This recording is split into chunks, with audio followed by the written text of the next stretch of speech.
بسم اللہ الرحمن الرحیم۔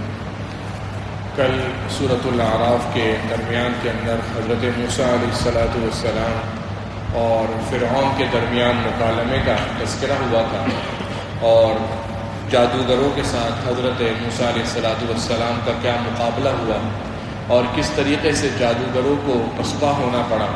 اور اللہ کے نبی حضرت موسیٰ علیہ السلام پورے بنی اسرائیل کے سامنے سرخرو ہوئے، اس بات کا تذکرہ تھا۔ اس کے بعد اللہ تعالیٰ نے حضرت موسیٰ علیہ السلام کو کتاب اپنی تورات دینے کا تذکرہ فرمایا۔ جب قوم نے نہیں مانا تو اللہ تعالیٰ نے چھوٹے چھوٹے عذاب، جیسے مثال کے طور پر طوفان، ٹڈیوں کا عذاب، کھٹملوں کا عذاب، جوؤں کا عذاب، مینڈکوں کا عذاب اللہ تعالیٰ نے اس قوم کے اوپر مسلط کیا۔ آیت نمبر 142 کے اندر اللہ تعالیٰ نے اس بات کا تذکرہ کیا کہ ہم نے حضرت موسیٰ علیہ السلام کو کوہ طور پر بلایا، اور بلانے سے پہلے ان کو 30 دن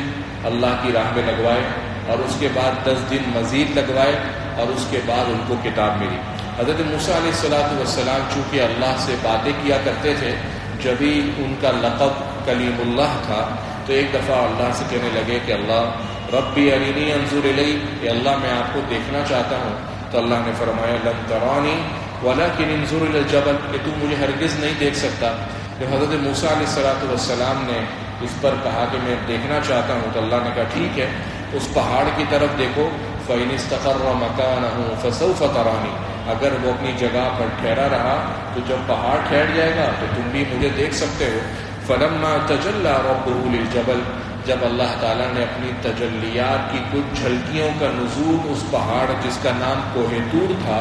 اس پر تجلیات کا ظہور فرمایا، جعلہ دکا، وہ پہاڑ ریزہ ریزہ ہو گیا،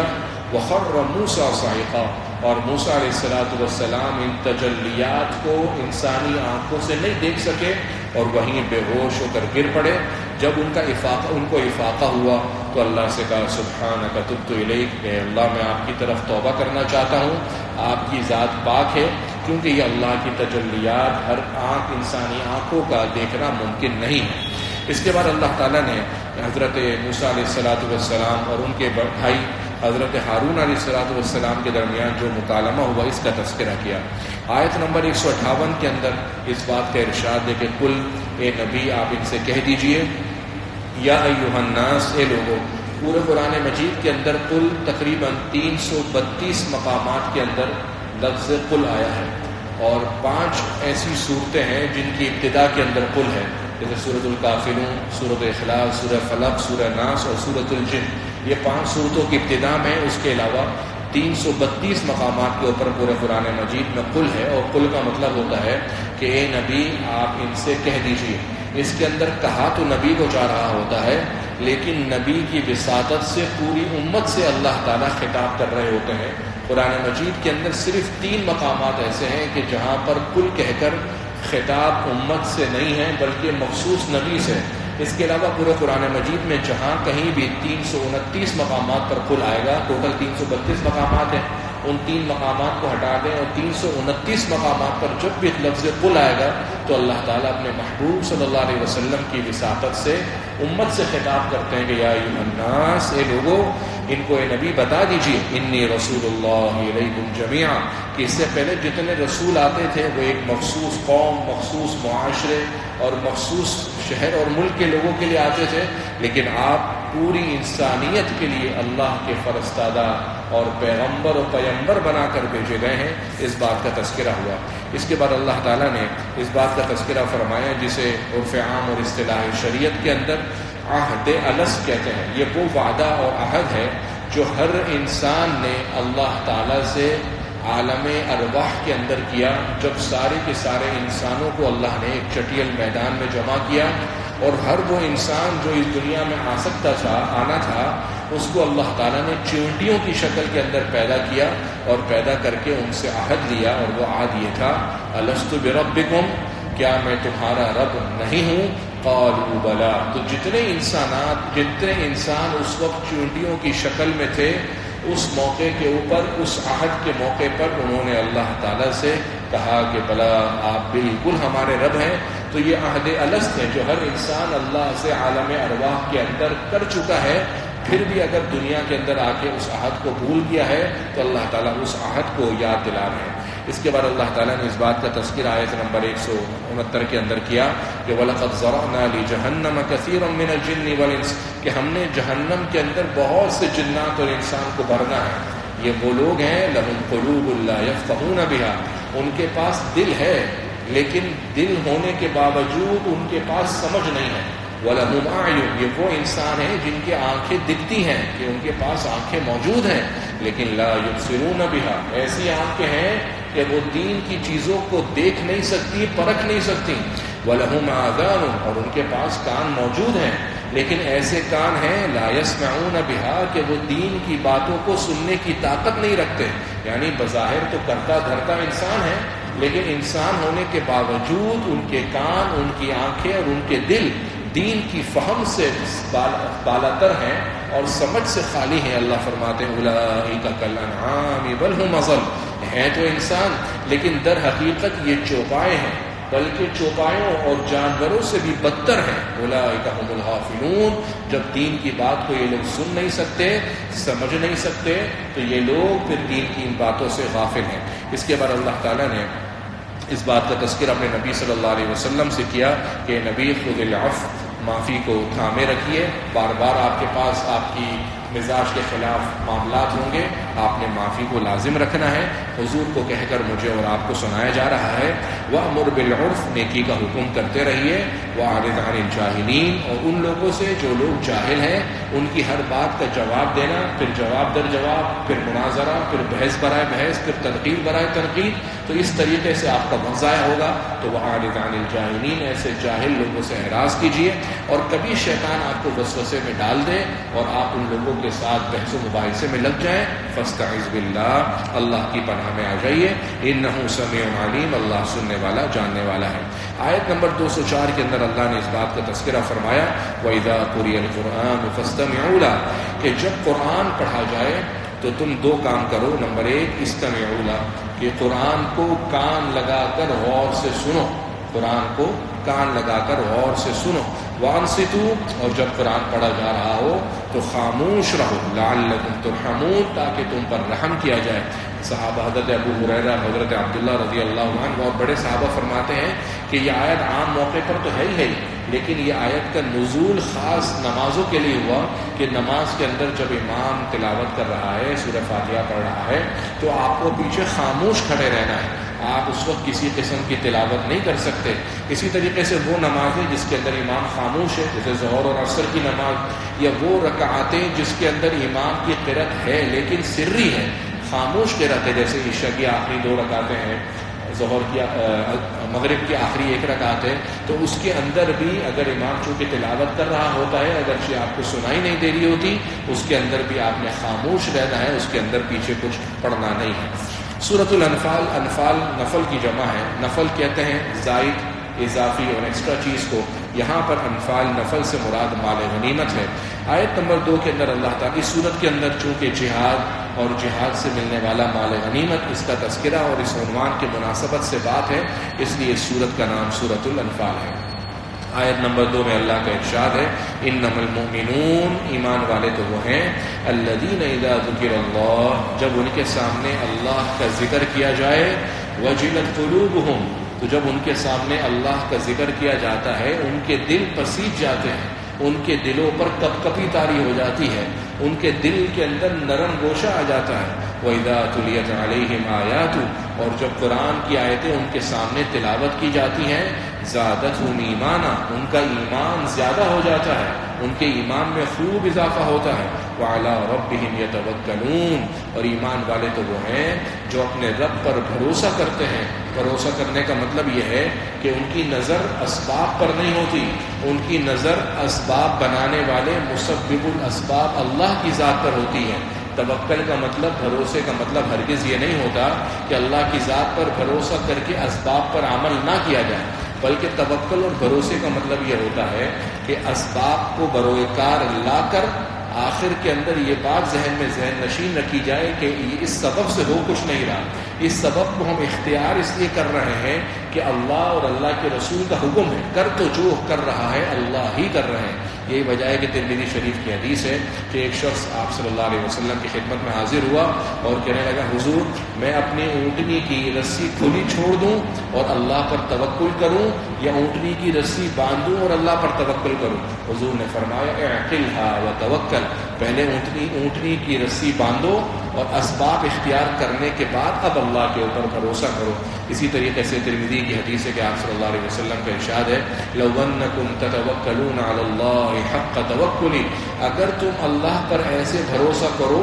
جیسا کہ اللہ پر بھروسہ کرنے کا حق ہے، لرزقکم کما ترزق الطیر، اللہ تمہیں ایسا رزق دیں گے جیسے کہ پرندوں کو رزق ملتا ہے، تغدو خماصا وتروح بطانا، جب صبح اپنے گھونسلے سے نکلتے ہیں تو خالی پیٹ ہوتے ہیں اور جب شام کو رات کو اپنے گھونسلے میں آتے ہیں تو بھرا پیٹ ہوتے ہیں۔ یہ 3 نشانی ہوئی۔ چوتھی نشانی ایمان والوں کی الذین یقیمون الصلاۃ، نماز کو قائم کرتے ہیں، نماز کو پڑھتے نہیں ہیں، نماز کا پڑھنا الگ چیز ہے اور نماز کا قائم کرنا الگ چیز ہے۔ پورے قرآن میں نماز کے پڑھنے کا تذکرہ کہیں بھی نہیں ہے، جہاں تذکرہ ہے وہ نمازوں کو آداب کے ساتھ، اعمال کے ساتھ، تقاضوں کے ساتھ قائم کرنے کا ذریعہ اقامت صلاۃ ہے۔ وَمِمَّا رَزَقْنَاهُمْ يُنْفِقُونَ، اور 5ویں نشانی ایمان والوں کی کہ جو کچھ ہم نے رزق دیا ہے اس میں سے وہ اللہ کی راہ میں خرچ کرتے ہیں۔ اللہ فرمانے رزق ہم نے دیا ہے، تمہیں لگ رہا ہے کہ تمہاری نوکری سے رزق مل رہا ہے، تمہیں لگ رہا ہے تمہارا کاروبار تگڑا ہے اس لیے رزق مل رہا ہے،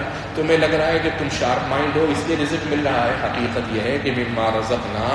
رزق ہم دے رہے ہیں اور اس میں سے ہی وہ ایمان والے اللہ کی راہ میں خرچ کرتے ہیں۔ اللہ فرما رہے ہیں اولئک هم المؤمنون حقا، ان کا ایمان ہے پکا، لہم درجات عند ربہم، آخرت کے اندر بھی ان کے لیے درجات کی بلندی اور دنیا کے اندر ان کے لیے بہترین رزق کا وعدہ ہے۔ اس کے بعد اللہ تعالیٰ نے ایمان والوں کو میدان جہاد کے اندر کیسے ثابت قدم رہنا ہے اس کا تذکرہ کیا کہ میدان جہاد کے اندر دشمن کے سامنے پیٹھ نہیں دکھانی، ایسا نہیں ہو دشمن سامنے آئے تو پیٹھ پھیر کر بھاگ جاؤ، ان سارے معاملات کا تذکرہ ہوا۔ آیت نمبر 33 کے اندر اور 32 میں اس بات کا تذکرہ ہوا کہ ایک کافر جس کا نام نضر ابن حارث تھا، وہ آ کر آپ صلی اللہ علیہ وسلم سے کہنے لگا اللہم ان کان ھذا ھو الحق من عندک فامطر علینا حجارۃ من السماء یبعثنا بعذاب علیم، کہ اے نبی آپ اپنے اللہ سے کہیے کہ اگر یہ دین آپ کا جو آپ لے کر آئے ہیں یا آپ کی طرف سے سچا اور پکا ہے تو پھر آپ ایسا کیجئے، اللہ سے دعا کیجئے کہ اللہ تعالی ہم پر آسمان سے پتھر نازل کر دے یا ہمیں سخت قسم کے عذاب کے اندر مبتلا کر دے تاکہ ہمیں پتہ لگ جائے کہ یہ جو دین آپ لے کر آئے ہیں سچا ہے۔ آپ اللہ سے دعا کریں کہ اللہ ہم پر عذاب نازل کرے، ہم بھی دیکھتے ہیں کہ کیسا عذاب اللہ نازل کرتا ہے۔ اس پر یہ آیت نمبر 33 نازل ہوئی کہ وما کان اللہ لیعذبہم وانت فیہم، کہ نبی ان سے کہہ دیجئے کہ جب تک اللہ کا نبی ان کے اندر موجود ہے تو ان کو اللہ عذاب نہیں دے سکتا۔ اور دوسری بات وما کان اللہ معذبہم وہم یستغفرون، اللہ ان کو اس صورت میں بھی عذاب نہیں دے گا کہ وہ لوگ اللہ سے مغفرت طلب کرتے ہیں۔ چنانچہ جب مشرکین طواف کرتے تھے کعبۃ اللہ کا تو کعبۃ اللہ کا طواف کرتے وقت غفرانک کہا کرتے تھے کہ اللہ ہمیں معاف فرما دے، تو چونکہ وہ اللہ سے استغفار خوب کیا کرتے تھے تو اللہ کے نبی صلی اللہ علیہ وسلم کو اللہ نے کہہ دیا کہ چونکہ یہ استغفار کرتے ہیں تو اللہ ان کو عذاب میں مبتلا نہیں کرے گا۔ آج چونکہ نبی صلی اللہ علیہ وسلم تو ہمارے درمیان موجود نہیں ہے کہ ہم کسی عذاب سے بچ سکیں، لیکن جو دوسرا نسخہ بتایا وہ استغفار ہے کہ اگر استغفار کثرت سے، مداومت کے ساتھ، ملازمت اور مواظبت کے ساتھ کریں گے تو اللہ تعالیٰ ہر قسم کے عذاب سے نجات دیں گے۔ اسی طریقے سے مسند احمد کی اور ابو داؤد کی حدیث ہے کہ حضرت عبداللہ فرماتے ہیں آپ صلی اللہ علیہ وسلم نے فرمایا من لزم الاستغفار، کہ جو مسلمان استغفار کی پابندی کرتا ہے یعنی اپنے گناہوں کی معافی دل و جان سے اللہ سے مانگتا رہتا ہے، جعل اللہ له من كل ضيق مخرجا، اللہ ہر تنگی سے اس کے لیے نکلنے کی جگہ بنا دیں گے، ومن كل هم فرجا، اللہ ہر غم سے اس کے لیے کشادگی بنا دیں گے، ورزقه من حيث لا يحتسب، اللہ اس کو ایسی جگہ سے رزق سے نوازیں گے جہاں سے اس کا گمان بھی نہیں ہوگا۔ اس کے بعد اللہ تعالیٰ نے مال غنیمت کو کس طریقے سے تقسیم کرنا ہے اس کا تذکرہ فرمایا۔ اسی طریقے سے اس بات کا تذکرہ آیت نمبر 60 کے اندر فرمایا کہ تم لوگ اپنی قوت جہاں تک تمہارے اندر استطاعت ہے اسلحوں کی صورت میں، میدان جہاد کے اندر اسباب اور وسائل اختیار کرنے کی صورت میں تم اپنے آپ کو تیار رکھو تاکہ اللہ کے دشمن تم سے ڈرتا رہے۔ اس کے بعد اس صورت کا اختتام اس بات پر ہوا کہ وہ لوگ جو اللہ پر ایمان لاتے ہیں، اللہ کے لیے ہجرت کرتے ہیں، اللہ کے لیے جہاد کرتے ہیں، اے نبی یہی لوگ حقیقی مسلمان اور حقیقی وارث ہیں۔ اس کے بعد سورۃ التوبہ ہے۔ سورۃ التوبہ قرآن مجید کی وہ واحد سورت ہے جس کے شروع کے اندر بسم اللہ الرحمن الرحیم نہیں ہے، لہٰذا اگر کوئی قرآن پڑھنے والا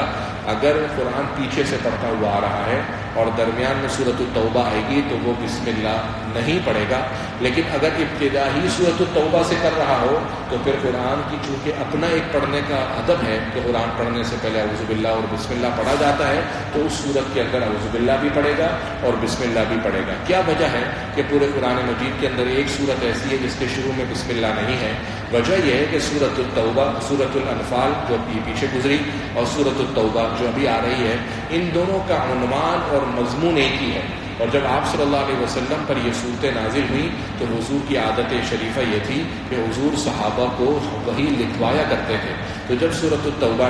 انفال نازل ہوئی، اللہ کے نبی صلی اللہ علیہ وسلم نے کاتب وحی کو یہ پوری سورۃ الانفال لکھوائی، پھر سورۃ التوبہ بھی لکھوائی، ورنہ حضور دو صورتوں کے درمیان بسم اللہ لکھواتے تھے، لیکن اس صورت کے اندر حضور نے بسم اللہ نہیں لکھوائی۔ جب حضرت عثمان رضی اللہ عنہ کے دور کے اندر قرآن کو باقاعدہ جمع کیا گیا تو صحابہ کرام پریشان ہوئے کہ اگر ہم درمیان کے اندر بسم اللہ نہیں لکھتے تو لوگ سمجھیں گے کہ سورۃ الانفال اور سورۃ التوبہ ایک ہی ہے، اگر لکھ دیتے ہیں تو حضور نے نہیں لکھوائی، کیا کریں؟ تو اکابرین صحابہ نے مشورہ یہ کیا کہ سورۃ الانفال الگ رکھی جائے، سورۃ التوبہ الگ رکھی جائے، درمیان کے اندر اس کو الگ الگ جدا کیا جائے، لیکن چونکہ حضور نے خود بسم اللہ نہیں لکھوایا تو اس کی شروع کے اندر بھی بسم اللہ نہیں لکھوائی جاتی۔ شروع کے اندر برات کا تذکرہ ہے، آیت نمبر 16 میں اس بات کا تذکرہ ہے کہ مشرکین اللہ کے گھروں کو تعمیر نہیں کرتے، اور آیت نمبر 18 میں اس بات کا تذکرہ ہے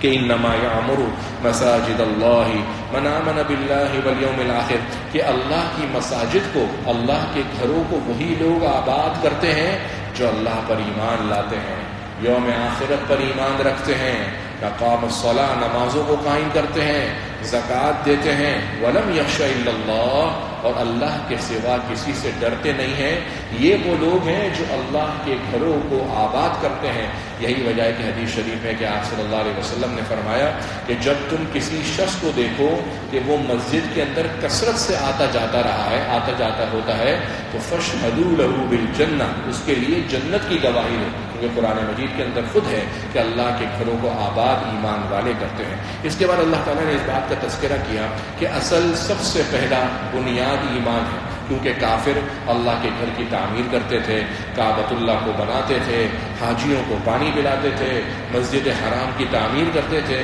تو ان کو یہ تکبر تھا کہ بھائی ہم تو اتنے بڑے بڑے کام کر رہے ہیں تو ان کے ہمارے کام کی تو بہت بڑی حیثیت ہے۔ اس آیت کے اندر کہا گیا کہ اجعلتم سقایۃ الحاج وعمارۃ المسجد الحرام، کہ کیا تم یہ سمجھتے ہو کہ حاجیوں کو پانی پلا کر اللہ کے گھروں کی تعمیر کر کے تم ان شخصوں کے برابر ہو سکتے ہو؟ من آمن باللہ والیوم الآخر وجاہد فی سبیل اللہ، جو اللہ اور یوم آخرت پر ایمان رکھتے ہیں اور اللہ کی راہ میں جہاد کرتے ہیں، لا یستوون عند اللہ، اللہ کے ہاں یہ دونوں برابر نہیں ہیں، کیونکہ سب سے پہلی بنیاد ایمان ہے۔ اگر ایمان نہیں ہے تو تم لاکھ اللہ کے گھر بنا لو، کعبۃ اللہ بنا لو، حاجیوں کو پانی پلا لو، تمہارے ان اعمال کی کوئی حیثیت نہیں ہے۔ اس کے بعد اللہ تعالیٰ نے آیت نمبر 23 کے اندر فرمایا کہ ایمان والو لا تتخذوا آباءکم واخوانکم اولیاء، اپنے والدین یا اپنے بھائی،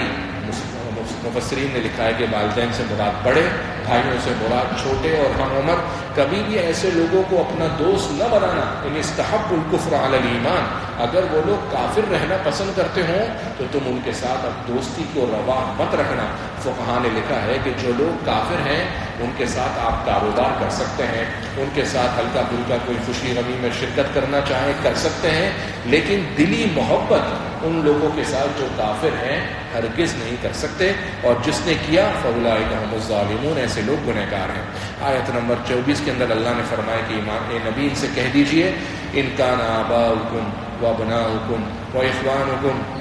اگر تمہارے والدین، تمہاری اولاد، تمہارے بھائی تمہاری بیویاں، تمہارا خاندان اور وہ مال جو تم کماتے ہو، اور وہ تجارت جس کے نقصان کا تمہیں خوف ہے، اور وہ گھر جس کے اندر رہنے کو تم پسند کرتے ہو، اگر یہ سب چیزیں تمہیں اللہ اور اللہ کے رسول اور اللہ کی راہ میں نکلنے سے زیادہ پسند ہیں،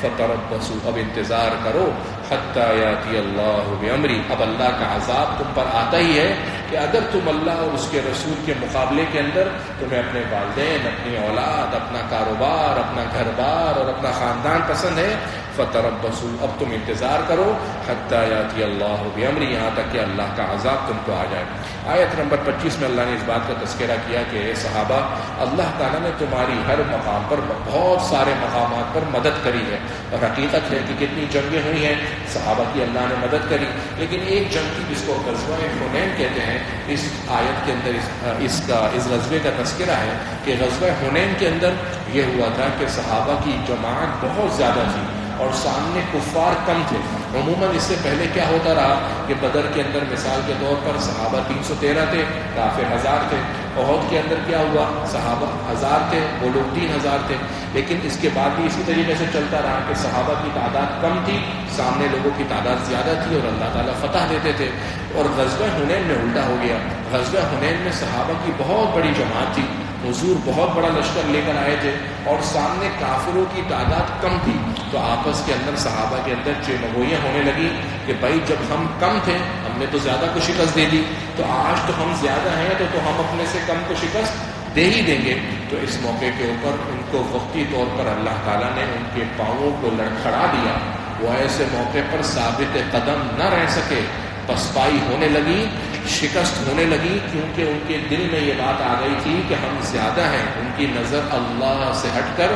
اللہ کے علاوہ کسی اور چیز پر چلی گئی تھی۔ تو اللہ فرماتے ہیں کہ جب تمہارے کو یہ پسند ہوا کہ تم لوگ زیادہ ہو، تو ہم نے تمہارے ساتھ کیا کیا کہ ضاقت علیکم الارض بما رحبت، یہ زمین کتنی کشادہ تھی لیکن اتنی بڑی شکست تم کو ہونے لگی کہ یہ زمین باوجود وسعت کے تم کو تنگ پڑ گئی۔ ثم ولیتم مدبرین، تم پیٹ پھیر کر بھاگنے لگے۔ ثم انزل اللہ سکینتہ علی رسولہ، پھر اللہ تعالیٰ نے اپنے رسول پر، ایمان والوں پر سکینت نازل کری۔ وانزل جنودا لم تروها، اور ایسے ایسے فرشتوں کے لشکر اتارے کہ جن کو تمہاری انسانی آنکھیں دیکھ نہیں سکتی تھی، اور پھر اللہ تعالیٰ نے تم کو فتح اور کامرانی سے کامیاب کیا۔ اس سے پتہ لگا کہ مسلمان کی نظر اسباب پر نہیں ہونی چاہیے کہ یہ جو میں دیکھ رہا ہوں، یا مادیت پر نہیں ہونی چاہیے کہ جو اس دنیا میں ہو رہا ہے وہی حقیقت ہے، بلکہ بعض اوقات ایسا ہوتا ہے کہ جو نہیں ہو رہا وہ بڑی حقیقت ہوتی ہے،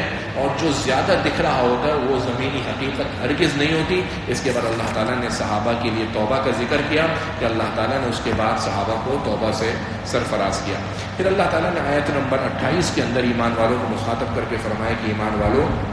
انما المشرکون نجس، یہ جتنے مشرک ہیں یہ سارے کے سارے کفر کی گندگی کے اندر ہیں۔ فلا يقربوا المسجد الحرام بعد عام هذا، تو آج کے اس سال کے بعد، یعنی جب یہ آیت اتر رہی تھی اس کے بعد یہ لوگ مسجد حرام کے قریب بھی نہ آئیں۔ کس طرح نہ آئیں؟ یعنی اس طریقے سے نہ آئیں کہ یہ لوگ غالب ہو کر آئیں، یعنی یہ لوگ فاتح بن کر مسجد حرام کے قریب نہ آئیں، یا پھر یہ لوگ مسجد حرام کے اندر کسی اور حج وغیرہ کی عبادت کرنے کے لیے نہ آئیں۔ یہی وجہ ہے کہ اگر کوئی کافر یا کوئی مشرک مسجد کے اندر آنا چاہتا ہے تو اس کو مسجد کے اندر آنے کی گنجائش ہے۔ عموماً ہمارے یہاں بہت سارے لوگ یہ سمجھتے ہیں کہ بھئی کافر ہے، بھنگی ہے، ہندو ہے، صفائی والا ہے، وہ مسجد کے اندر نہیں آ سکتا۔ یہ بات غلط ہے۔ اگر وہ مسجد میں آنا چاہے یا گزرنا چاہے تو گزر سکتا ہے، اللہ کے گھر میں داخل ہونا چاہے، چاہے مسجد حرام کے اندر کوئی جانا چاہے جا سکتا ہے، مسجد نبوی کے اندر کوئی شخص ایسے ہی دیکھنے کے لیے جانا چاہے،